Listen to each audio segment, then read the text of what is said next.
Hi, Bill Boggs here. I hope you had a good weekend, and we really have a special treat for you today on our midday conversation with a great gentleman, an unbelievably prolific writer of 262 books, a brilliant scientist. Dr. Isaac Asimov is our guest today, so stay with us.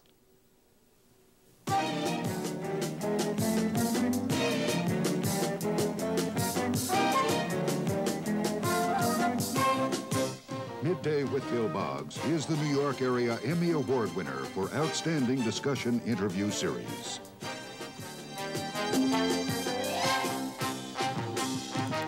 Again, welcome to Midday, and believe me, this is as much a treat for me as I hope it will be for you. When I sit down and talk to Isaac Asimov, I am in a place called awe. I am truly in awe of this gentleman.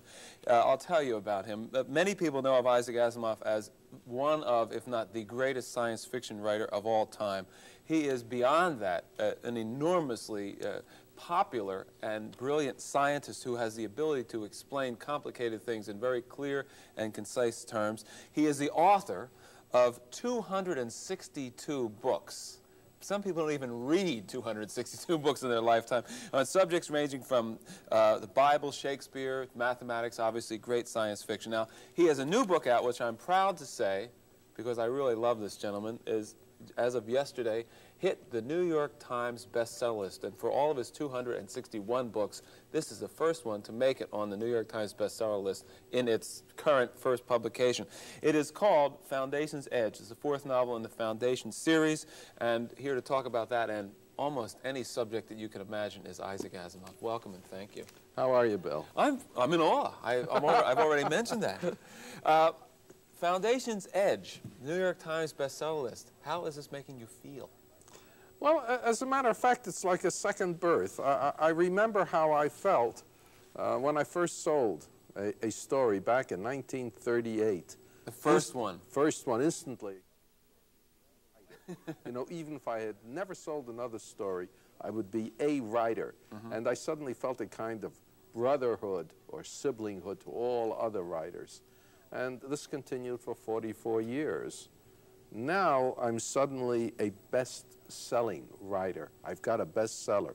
And I now, once again, feel a sudden kinship to other writers who do bestsellers, you know, my pals. You're going to hang around with those buddies now. Well, I'm curious as to what brought the great science fiction writer Isaac Asimov back to the novel of science fiction after an absence of 10 years. Why did you decide to come back and write this eagerly anticipated book, Foundation's Edge? I didn't. I mean, Foundation Trilogy was finished back in 1950, and then they put out the 3 books of it in 51, 52, and 53, and that was it. I went on to other things. Yeah. And then Doubleday, well, the fans, the readers, insisted on getting more, and I kept ignoring it. And then Doubleday felt that it might be a good idea, and I ignored them too. And finally, after 32 years, Doubleday got tired of being ignored. And they called me in and grabbed me by the throat and said, "You're going to write another novel." And by that we mean another Foundation novel. And I said, "Oh, all right, okay." And then they put the contract on, and they gave me a huge advance. And I said, "That's too much." And they said, "Shut up and sign." Shut up and write. Right, and so I reported them to the Authors League for being impolite to an author. But I got no sympathy. And I wrote it, and I was afraid all the time that everyone would say, "See, he doesn't have the touch anymore. Give us back the advance." See, now, people wouldn't think that Isaac Asimov would have that kind of insecurity. I mean, with the wide range of subjects, you're acknowledged genius, but you actually did feel a little bit of trepidation about returning to the forum, getting back into the ring, where you've been so successful? Saying a little bit is, I felt a lot of trepidation. Yeah? I mean, how did I know? I'd written the Foundation Trilogy when I was in my 20s, and now I'm a little past that, and I wasn't sure I could still do it. I mean, maybe I had passed my peak. And anyway, when I brought in the manuscript, my editor said, "Now I'm mad. You should have done this decades ago." And just took off. As I like to do with any author of fiction on the program, I'd like to give you the latitude of telling our viewers as much as you want to tell about the subject of the book. I don't want to sit down and go through the whole story because I want people to buy it and read it. But loosely, how does it follow the Foundation trilogy, Foundation's Edge? Well, the Foundation trilogy in general deals with the fall of the Galactic Empire and the projected rise of a second galactic empire under the guidance of a science called psychohistory. In other words, you treat masses of human beings as though their actions could be predicted. Behavior becomes mathematical. That's right, for a lot of people, not for individuals. Mm-hmm. And in the Foundation trilogy itself, I described a number of crises, and things looked as though they were going to break up, and then there was a recovery, and there seemed to be smooth sailing. Mm-hmm. And in Foundation's Edge, I take up the story from there, 498 years after the beginning of the trilogy, introduce new problems, new dangers, and new resolutions. Actually, the entire series, including Foundation's Edge, is a kind of tale of interstellar intrigue and adventure. It's a piece of historical fiction of the future, written as though you were still further in the future, looking back. And there's sweeps of time. I mean, sometimes between items, 100 years might pass. And it all has to be kept consistent. And it isn't easy. I mean, I can think of a lot of easier things to write than Foundation novels, but Doubleday has no pity. Well, a lot of what you've written that I've read, the Shakespeare book, the book about the Bible, are products of copious and excellent research on your part. And I envision you sitting in your apartment at your typewriter, your word processor, right? I know you have 3 typewriters going at all times, with the material out, the research out, and seeing you put it together. I don't, and I can't see you writing the science fiction. What is different about the process? Do you lie on a couch and envision it, or are you still just sitting at the typewriter seeing it? I'm still just sitting at the typewriter, except that I'm not doing any research. I'm making it all up out of my head. And I don't know exactly when I make it up, because while I'm typing, it's just coming out very easily, and I'm reading it with great interest and wondering what's going to happen next. I presume that my unconscious keeps at work under such conditions when I'm wasting time, like when I'm sleeping or eating or shaving or... That something's going on in your unconscious? I presume. I'd like to talk a little bit about your work habits. Any individual who's had this enormous outpouring of work, 262 books, I think we can learn in a lot from it. What do you get up early in the morning? Do you work an 8-hour day? How do you organize yourself to turn out such a great volume? Well, I do wake up early in the morning. 6 a.m. is my rising hour. I work whenever I'm not doing anything else. That's what it amounts to. I don't have fixed hours. I don't drive myself. It's just when I'm not doing anything else, I'm writing. And I don't like to do anything else. But some people, some writers, you know, attach a kind of a mysticism about writing. They have to, you know, be in the same place at the same time in a certain mood. There can be no interruptions. I don't see you that way. I see you as just being able to sit down and it's like turning on the light and you go. Am I correct in that? Yes, when I take a vacation, never voluntarily, I bring paper and pen with me. And when no one is looking, I can sit down and write paper and pen. It comes out just as though I'm working my typewriter, except I can only do fiction. So I generally write short stories when I'm on my vacation. You've written some great ones. Let me take a pause for a commercial. We have a few very interesting phone calls, and we're going to get into outer space, inner space, the oceans, and a lot of other places today with our special guest, Dr. Isaac Asimov. We'll be right back.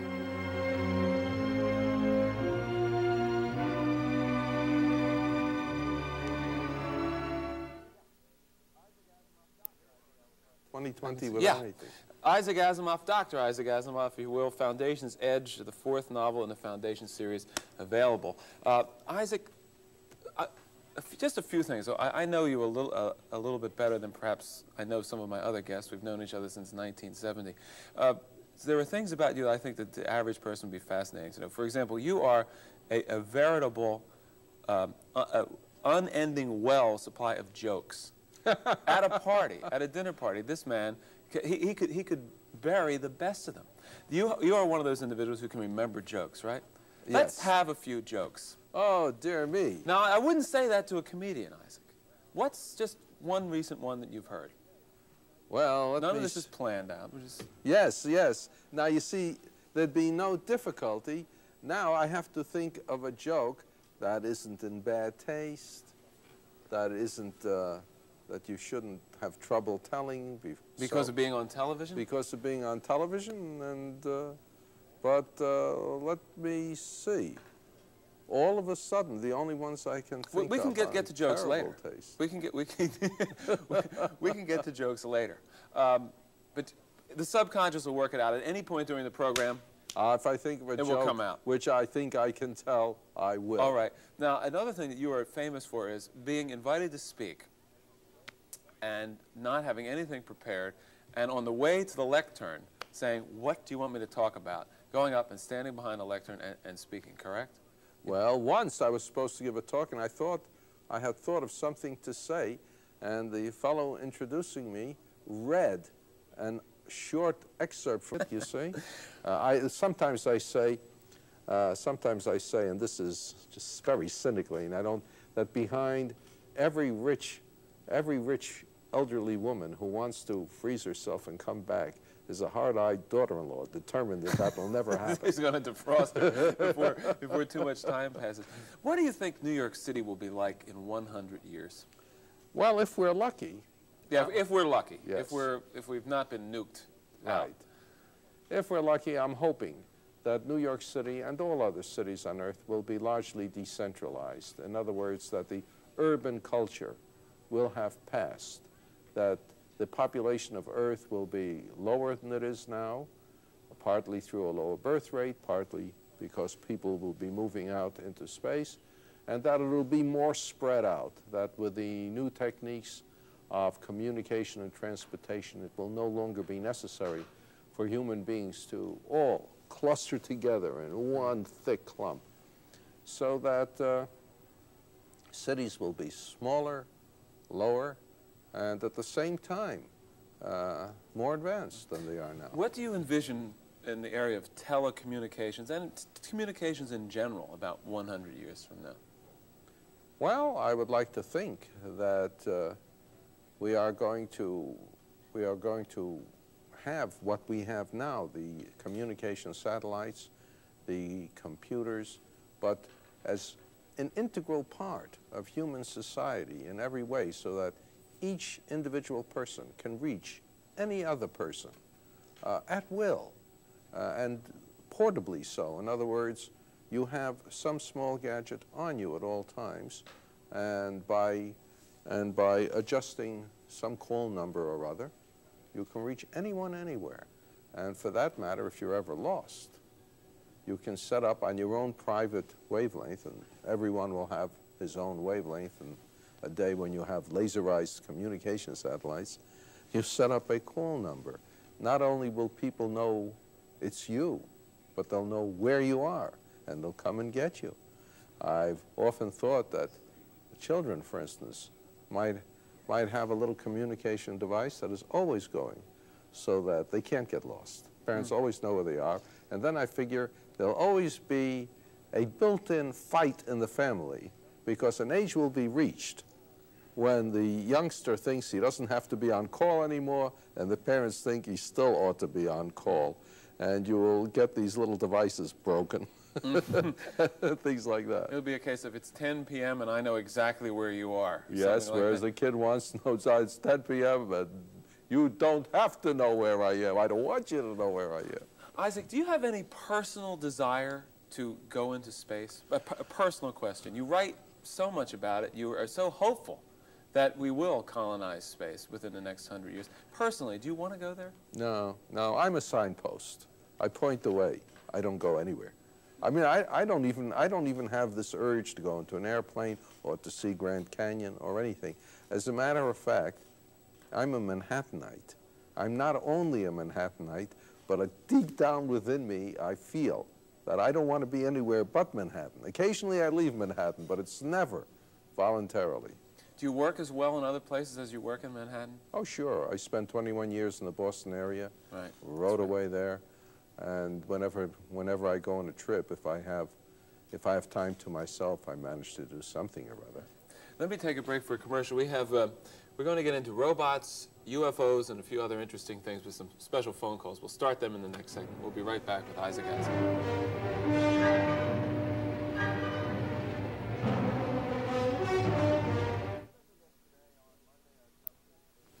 Our special guest today on Monday, our conversation with, is Dr. Isaac Asimov, who is proudly sitting in a chair and also proudly sitting on the New York Times bestseller list because his new novel, Foundation's Edge, the fourth novel in the Foundation series, is currently in bookstores. I should point out that the Foundation trilogy won something called the Hugo Award as the all-time best science fiction series, which is a wonderful accomplishment, Isaac. Let me punch a button here on the phone. We've got some calls here. The first call is from Charles Seelig. Charles, welcome to our phone on Midday. Good afternoon. How are you? I'm all right, thank you. Charles, as I understand, you're a senior member of the Barnard Columbia Science Fiction Society. Is that correct? Yes, I am. Well, been with it for 6 years. Say hello to Dr. Isaac Asimov. Hello, Dr. Asimov. Hi. Now, you wanted to ask a specific question, so fire away. Yes. In some of your stories, Dr. Asimov, you have robots or computers guiding or outliving mankind. And I was wondering if that's just a storytelling device, or do you think that's eventually going to happen? Well, if humanity continues on the road it's taking, it may come to an end before we've got robots that are intelligent enough to be able to continue on their own. But I certainly think that there's nothing unrealistic in supposing that the human race might, if it's sufficiently insane, commit suicide and leave behind their artifacts, more or less like the ancient Egyptians left behind the pyramids. Well, I was thinking more in the last question type of story, where the computers outlive mankind because mankind just essentially evolves out. Ah, well, you see, the last question was a very special story. In it, I tackled the problem of how far computers might evolve. And it seemed to me that there was no reason why a computer couldn't be eventually manufactured, which was as intelligent as a human being in its way. And if it could be as intelligent, it could be more intelligent. Well, how much more? And in the story, the computer evolved by stages until it was, quite literally, God.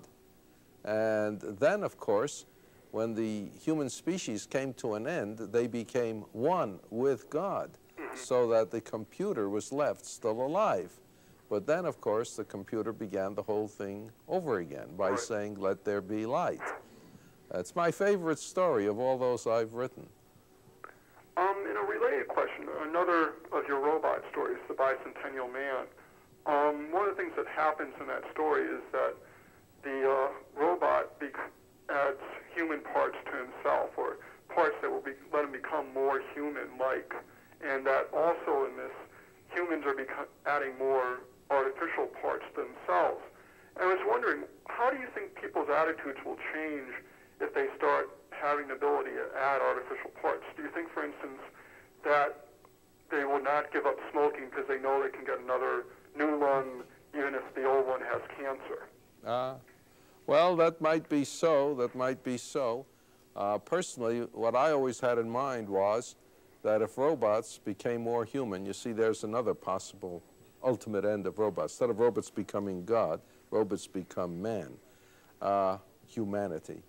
If robots become closer and closer to human beings, and if human beings themselves, through prosthetic devices, become closer and closer to being robots, the point may arise in which people will wonder what the distinction is between robots and human beings. And my own feeling is that the proper solution to such a dilemma would be, who cares? Charles, I thank you for your call. Okay, thank you. Good talking with you. Interesting questions. Keep it going. Okay, bye-bye. Isaac, what are some of your thoughts about the new frontiers of medicine with regard to genetic engineering, improving the race, and some doctors putting themselves in the position of playing God? Well, my own feeling is that the greatest advantage that human beings have is the variety of the gene pool. In other words, I don't feel that one type of gene, let us say, is superior to another type or more desirable. I think you can't really tell what is superior or more desirable because these things change with circumstances. And what's important is to have a lot of variety so that when circumstances do change, something which previously was not important and which now has become important is still there. What would be an example of that? Well, let me give you an example in grain.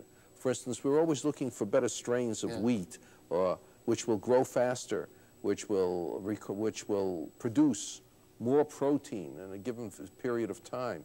And the result is that you may have something which is less resistant to disease, but you sacrifice that for the sake of getting fast growth and high protein content. And then everybody tries to grow that, so you end up with wheat, all of it belonging to the same strain or to a small group of strains, and all the other kinds of wheat, which you consider inferior, die out. And then if some disease does strike, some form of wheat rust, some fungus affection, towards which this particular strain has no resistance, suddenly it's the disease resistance that counts, not the high protein content. And you wipe out most of the wheat on Earth, and there's a starvation time, and you find you don't have the other strains handy to interbreed with these. Now, the same thing could happen to human beings. We're all going to be perhaps chosen in such a way that we've all enjoy living in cities, that we can all stand a great deal of population pressure, that we've got such stability under all this crowding, and you figure that's what you want. But then it turns out that the time comes when you want to spread out, when it will be better to live under non-concentrated conditions, and you find that nobody can do that. And so where are you going to get the strain? You want people who are tall, and there comes a time when you can use short people in spaceships, for instance. All you got are these tall, handsome guys like you. Isaac, I found myself wondering this. I don't know why I was wondering, but I'm curious. If you, this is another personal question, hypothetically, could have lived at any other totally different time in history, when would that have been? Oh, I've made up my mind. It's got to be right now, because I knew you would say that, but if you could go back in any other time, the Egyptians, the Romans, the pioneers, the settlers, does any of it ever appeal to you, ever? Oh, the tendency is to live in the golden age of Athens, so you can know Greek and hear Aeschylus's plays and Sophocles and Euripides in the original Greek when they're done, attend the opening night. Right. Yeah. The only thing is, you know, the ancient Greek civilization was based on slavery, and a relatively small percentage of the population were true citizens. Most of the people were peasants, slaves, who didn't have much of a chance at education, and I have a feeling I go back there all set to chew the fat with Socrates, and I'd find I'm a slave working there on a farm or something. Not a good deal. No. So, and then wherever you go back, you know, you don't have antibiotics, you don't have anesthetics. What if you get appendicitis? Not good. Absolutely not. What if you have a cavity? That's right. Not so good. No, so I'm going to risk... Now is the time. Right, I'm going to risk nuclear war and everything and live now. All right, let's take a break. We have another interesting phone call coming up. We're going to be talking about UFOs right after this.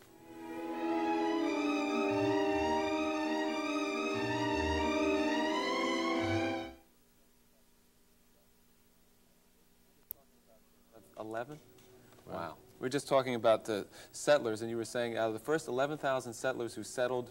Right, 11,000 people came to Virginia between 1607 and 1617, and in 1617 the population of Virginia was 1,000. What was it? Disease, famine, wars? All sorts of things. It was a hard life, and there were hard winters, and there was famine, and there was disease, and there was no reasonable method of fighting disease, and there were also troubles with the Indians who objected to the settlers. Anyway, let's not get sidetracked, because I think when people think of Isaac Asimov, in addition to the Shakespeare and mathematics books, they think about science fiction. So on the line right now, John P. Timmerman, National Chairman of the Center for UFO Studies. John, hello. Good morning. Good morning to you.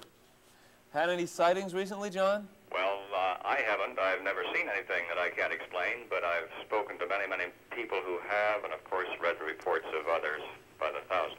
Well, we have Dr. Isaac Asimov here, and you wanted to specifically ask a question. We prearranged this phone call, so fire away. All right, fine. Well, I appreciate the opportunity, first of all, to be on your program, and of course to speak to Mr. Asimov. The question I have, sir, is regarding the many high-quality multiple witness reports of what appear to be unidentified objects or atmospheric phenomena, some of which leave measurable physical traces and which remain unexplained after careful examination by highly qualified persons. What do you believe should be done with this information, and by whom? Well, I scarcely know. I presume that people who are interested in these phenomena study them. They do, sir, to a great extent. Our problem, however, is that the information remains limited to those few who are intensely interested. Of course, I presume that's natural, and this is the way it probably will always be. But the implications of it are quite amazing, at least to those of us who spend a lot of time investigating these cases. And they seem to indicate that something immensely interesting and perhaps important has been occurring and continues to occur worldwide to a great variety of unpredictable witnesses. In the 1920s and 1930s, there were a few people who were intensely interested in the phenomena of nuclear physics, of these little particles in the nucleus, etc., etc. Yes. There could not have been more than a few dozen people who were so intensely interested and who worked at it.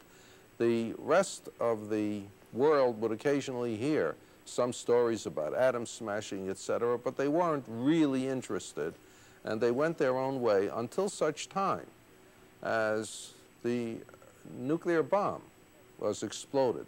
And then suddenly everybody was interested. Now, presumably, if those people investigating UFOs come up with something startling, then everyone will be interested. But to expect worldwide serious scientific interest in advance of anything happening is perhaps to ask too much of human nature. That's perhaps very true, sir. And I wonder what you would regard as the dimensions of such an event. How would you describe such an event and its public revelation that would initiate such a reaction in the scientific community? Landing at City Hall. That would be one example. In which city, sir? Well, actually, what most people would think of would be the actual landing of an extraterrestrial spaceship and the identification of its crew beyond any question. You know, take me to your leader, and he's brought over to the leader, whoever he is. They're on television, they're interviewed. Right. Barbara Walters has, you know, the works. But we don't have to go that far. I mean, the chances of there being an extraterrestrial extraterrestrial-themed spaceship is perhaps small. Yes. If, as a result of some UFO sighting, one suddenly understands something about the weather, for instance, which had never before been understood, if under certain conditions of temperature, barometric pressure, wind, etc., Yes. one could get a glow which one wouldn't get otherwise. That, too, might suddenly rouse intense interest in meteorologists, and this is what J. Allen Hynek, for instance, talks about. Yes. I mean, he discounts the possibility of extraterrestrials, but does say that if we study UFO reports, we might make a quantum jump in our understanding of the atmosphere, perhaps of the Earth as a whole, perhaps of physics as a whole. Well, if Hynek can come up with something, I think science would follow him gladly, but I'm afraid that in 20 years he hasn't. I understand, and I work intimately with Dr. Hynek. I assist him in his work at the Center for UFO Studies in Evanston, Illinois. And in his residence, we have in file some 80,000 cases of very interesting reports, many of which have been explained, but a significant number remain unexplained, and it's difficult to know, perhaps, the proper way to approach the scientific community to get their response on this. Peter Sturrock, you may recognize that name, at the Stanford Plasma Research Laboratories has recently organized a group of 100 scientists throughout the country who are willing to assist him in the examination of a variety of unexplained things, including the UFO phenomenon. And Well, I hope that they are able to come up with something useful. I hope they come up with something, too. Thank you, Mr. Timmerman. Thank you for this opportunity. Interest always, it's always a fascinating subject, isn't it? Well, we appreciate your interest in our subject. Oh, good, thank you. Isaac, if you, either way the answer to this next question is interesting. Are we alone in the universe, or do you think that somewhere out there we've... Well, there's two ways to look at it. Yeah.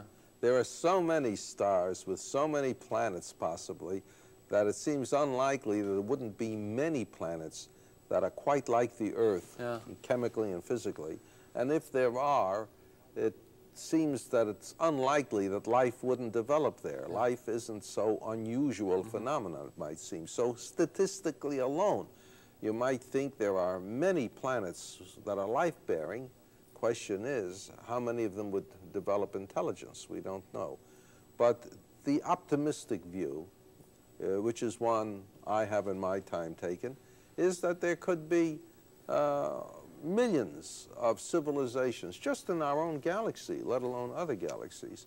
On the other hand, there's also a pessimistic way of looking at it. In other words, when one tries to figure out the small changes that would make Earth uninhabitable, a little closer to the sun, a little further from the sun, slightly different atmosphere, and so on, and then you multiply all the chances of everything being just so, it turns out that maybe it's like one per galaxy or less.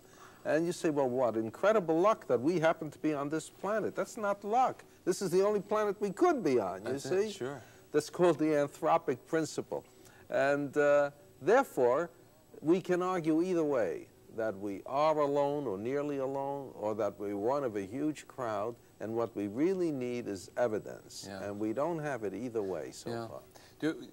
What do you think? Well, it's almost too complicated.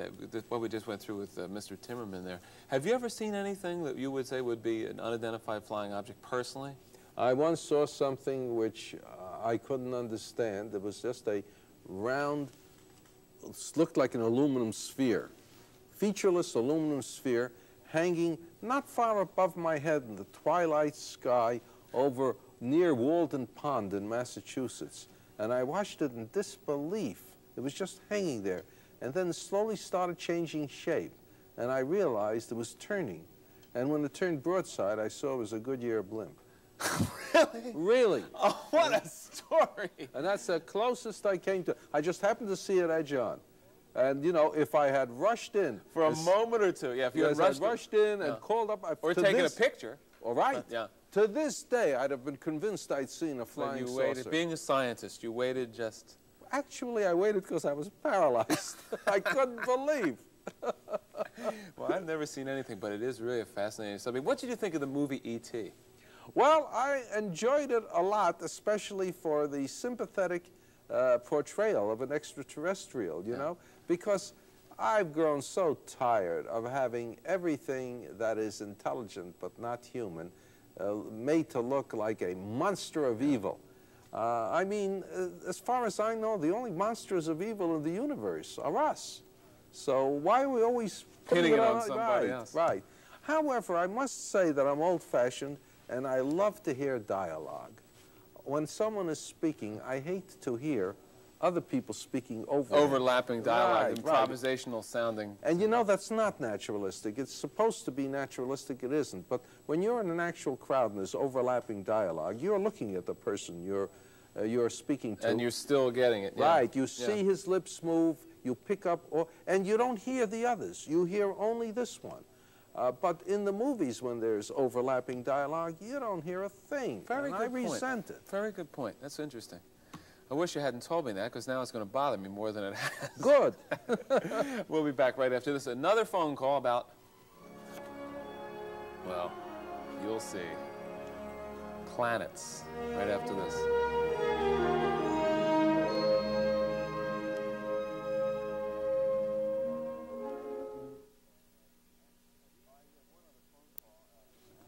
All right, we have one other phone call from, are you on the line now? I am.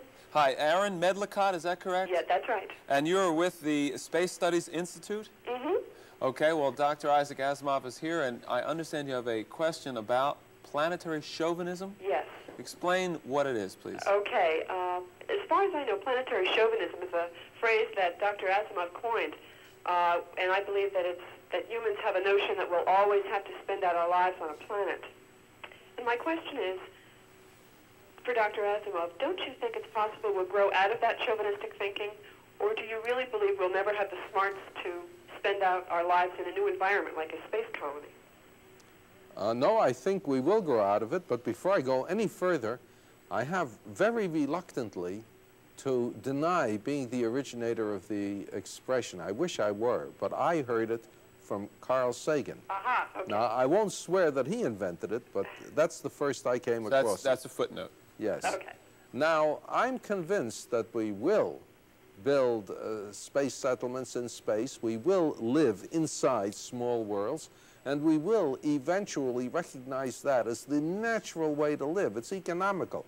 You have just a relatively small amount of mass, and it's all used. In the case of the Earth, you've got an enormous mass, and almost all of it is not used. It's down deep where we can't get at it, and the only purpose is to supply enough mass to produce enough gravitational intensity to hold the stuck onto the outside.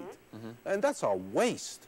So that with the same mass, you can build 1 trillion space stations carrying incredible numbers of people inside. And this is what we'll eventually come to, I'm sure. We'll use the asteroid belt to build any number, thousands upon thousands, hundreds of thousands of space stations, which will eventually flee the solar system altogether. But if we are, let me stay on the line, if we will, Aaron, but if we are hypothetically and hopefully at zero population growth here on the planet, what's the incentive to go and do what you've just described? Is it just man's need to explore the unknown? It won't be a practical incentive, will it, Isaac? Well, on the one hand, you can build a new life for yourself. Just as some people from Europe came to the Americas to look for gold, you know, but there are others who came to build a new life where they could live according to their own way without having to be to undergo, let us say, religious or cultural persecution. In the same way, if you go out there and you build a small world for yourself that holds 10,000 people, they might be all 10,000 Seventh-day Adventists who can now celebrate Saturday as the day of rest while having all these Sunday people around, squeezing them out. Or there can people be there who are secular humanists, and they don't want all this religion around, so they just live there, just a group of agnostics. A colony of agnostics. Yes, and you can have such a variety in human culture. You want to interject something here, Aaron? I was just going to say, so then, Dr. Asimov, you agree with Dr. Gerard O'Neill, who has been talking a lot about building space colonies, and you agree with him that it is feasible? Oh, yes. He converted me, because when I read his first article on the subject, I was all set to dig in my heels and say, never, never, I want a colony on the moon.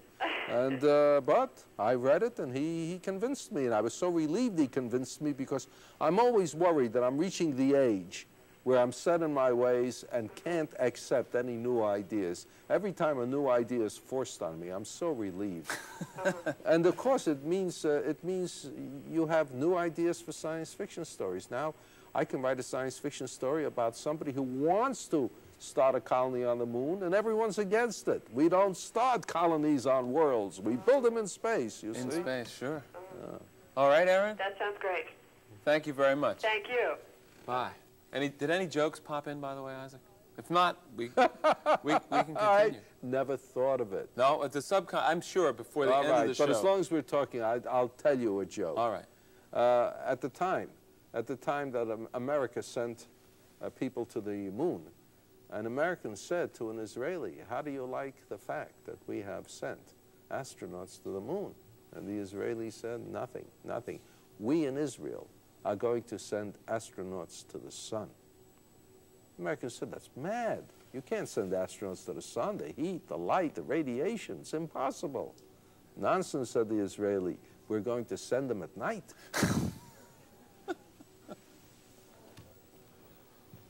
See, we don't have an audience today. That's why we didn't have gales of laughter. No. Also, you say, I haven't know, this might be viewed as poking fun at the Israelis, but since I'm Jewish, I'm allowed to. Then you're allowed to do it. You know, I heard one, but it involves two different religions. I think it's okay to say that Pope has an aide who rushes into him, says, Your Holiness, I've got good news and I've got bad news. The Pope says, let me have the good news first. The aide says, Christ has returned to earth. Pope's eyes widen. He says, well, what can the bad news be? The aide says, he's living in Salt Lake City. See, to a Mormon, that'd be two pieces of good news. Anyway, let's take a break. We'll come back with Isaac Asimov right after this.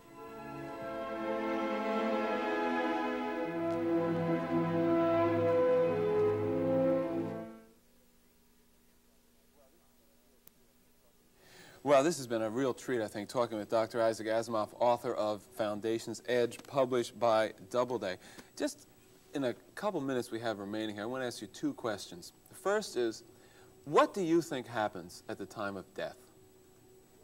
Oh, absolutely nothing. Well, when I say absolutely nothing, what I mean is that the organization of the body is disrupted, and you no longer exist.